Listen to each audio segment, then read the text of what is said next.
On prend nos carnets et nos stylos pour noter. Bienvenue, mesdames, messieurs, vous regardez CCTV et c'est kiosque. Bon réveil. Il est à sa première participation à ces magazines. Firmin Fundi, il est consultant maison également.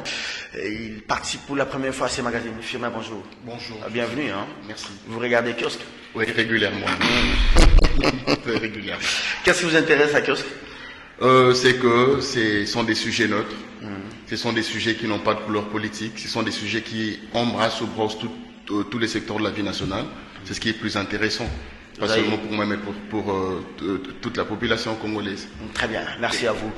J'ai des consultants ici que vous suivez. Laurent Onyemba, oui, comme Christian Bosembe. Très régulièrement. Vous venez compléter la liste des consultants. Merci. Très bien. Ça fait quoi quand on retire la confiance à quelqu'un, des effets sur le plan juridique? Ça, c'est la première question. Testez-vous en tant que juriste que je vous pose ce matin. Je prends par exemple cette question de Francine Muyumba. Le Conseil national de la jeunesse lui a retiré la confiance. Quel effet sur cette question? Ça, c'est la question test. Oui. Bon. Retirer la confiance à un fonctionnaire international est une question de droit très délicate à laquelle nous devons répondre, comme vous le voulez bien. Madame Francine Muyumba a reçu un mandat d'État. C'est-à-dire, Madame Francine Muyumba, en tant que présidente de l'UPJ, a postulé, c'est la République démocratique du Congo qui a porté sa candidature à l'international. C'est passé par le ministère des Affaires étrangères, approuvé par la présidence, et c'est dans ce cadre, c'est dans ce contexte-là qu'elle a présenté sa candidature et remporté la présidence de l'UPJ. Donc, ce n'est pas à la Commission nationale de la jeunesse de retirer la confiance, puisque ouais, c'est un mandat de la République, c'est un mandat d'État, puisque qui dit retirer, avant de retirer, il faut avoir donné. Or, ce n'est pas le CNJ qui a donné mandat à Madame Francine Muyumba ou qui a porté la candidature de cette dernière au niveau africain, au niveau panafricain, pour que cette dernière soit présidente de l'UPJ. Donc, il est un peu trivial et inconcevable que le Conseil national de la jeunesse, qui n'a pas donné mandat à celle-ci, puisse le retirer. Très bien. Et cela, en vertu du principe de droit connu de tous les juristes, le principe du parallélisme de forme et de compétence. Seule l'autorité qui a donné mandat, ou seule l'autorité qui a habilité quelqu'un à pouvoir poser un acte, est compétente pour revenir sur son acte et retirer cette confiance. Je vais revenir à vous. Ça, c'était la première question test. Merci. C'est aux juristes de côté, hein, ces consultants, NIM, qui vient s'ajouter sur la liste de Onyemba et de Christian Bosembe, Gabi Kuba Bekanga. Gabi, bonjour. Bonjour Serge. Bienvenue. Hein. Merci. Très content de retrouver Firmin Fundi. Tous les plaisirs pour moi de le retrouver sur ce plateau. Ça, il ne fait qu'allonger notre liste. Est-ce qu'il vous a convaincu par son analyse sur ma première question test? Moi, je ne suis pas juriste, mais il avance des arguments qui sont solides. Donc. On s'est dit au revoir. Merci. Ok, mais on va revenir très prochainement sur cette question.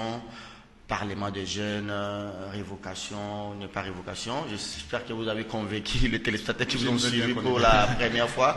Mais il y a quand même du désordre dans ce Conseil national de la jeunesse. Il faut interpeller la dame, le ministre de la jeunesse. Hein. Oui, je pense bien qu'avant d'interpeller la dame ministre de la jeunesse, il faudrait voir d'abord les torchons brûlent au sein du CNJ. Il y a eu une révocation mutuelle entre le président et le vice-président.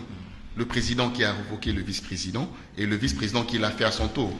Lumumba Kasavubu. Pratiquement, on assiste et ce que nous déplorons en tant qu'analystes, en tant que juristes, c'est que non seulement que les deux révocations n'ont pas respecté les textes qui organisent le CNJ, mais surtout l'inertie de l'autorité de tutelle.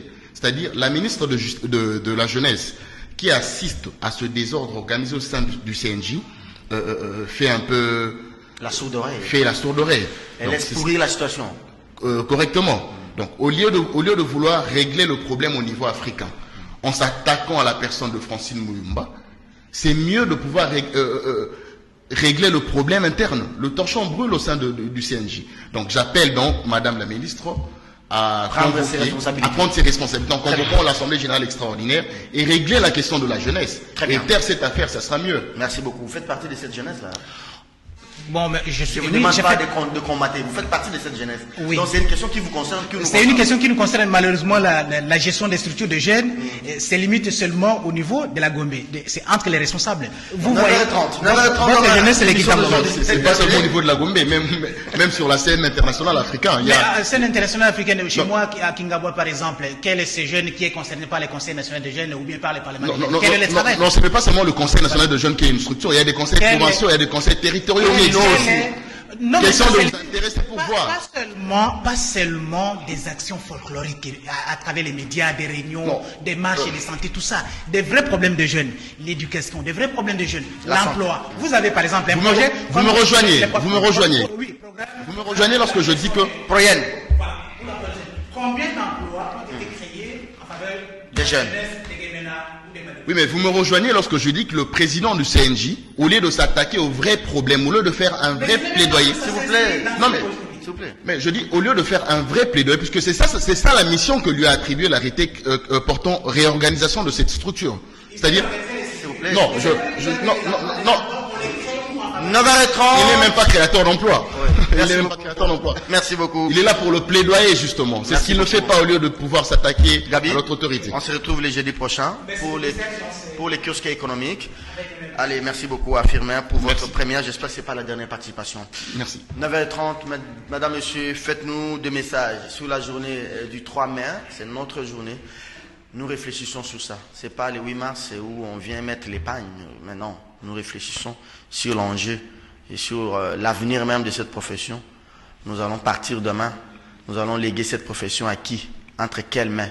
Il faut des mains expertes pour traiter de cette question.